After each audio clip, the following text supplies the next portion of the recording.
Final preparations are made, the finishing touches applied. In a bizarre tradition of the world of diplomacy, this little corner of France becomes UN territory for the duration of the conference. And it is indicative of just how anticipated this event is when the UN climate chief is pursued by the media throng just for going on a tour of the site.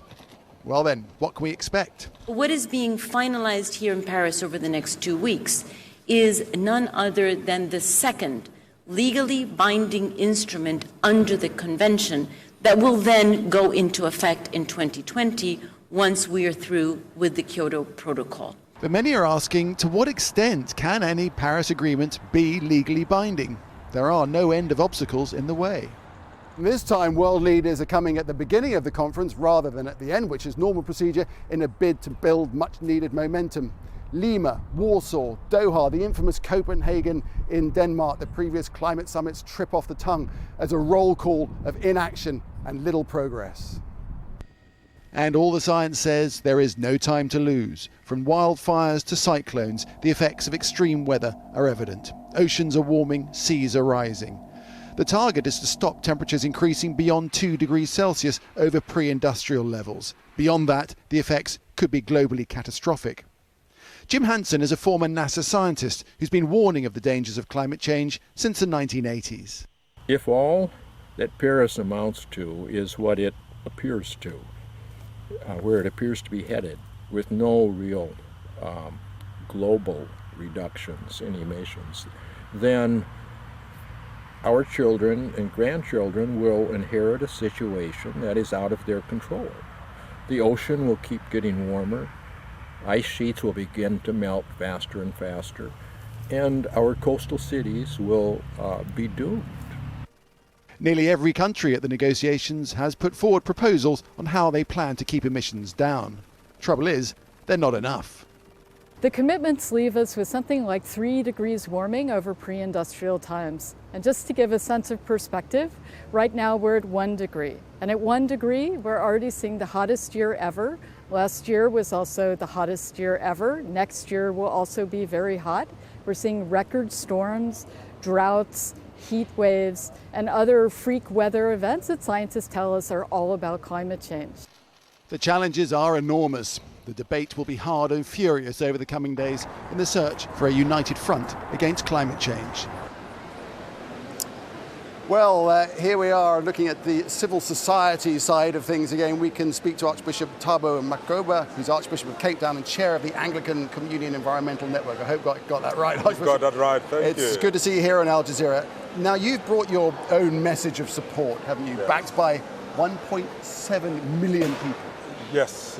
I was heartened yesterday when the secretary of the conference, Christiana, came in and the German representative to receive that message, the cries of many people throughout the continent, particularly from Africa. We've had pilgrims walking from London.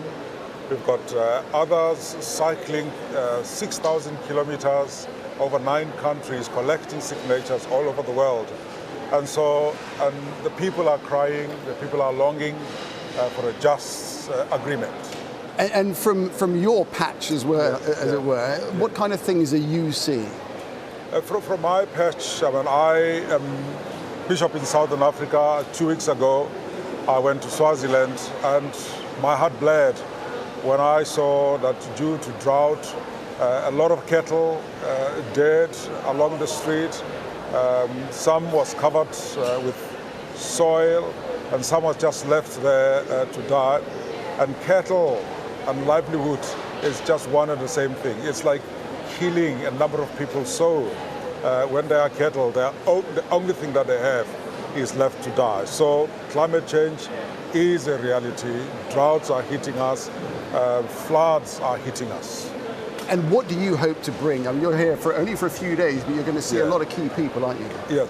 I'm hoping to bring the moral pressure to bear on a number of people that I will see, just to say this is not about a technical agreement, but this is about the importance of an agreement that is transparent, an agreement that does not leave anybody outside, particularly those who are contributing less to emission that are suffering the most. Are you hopeful?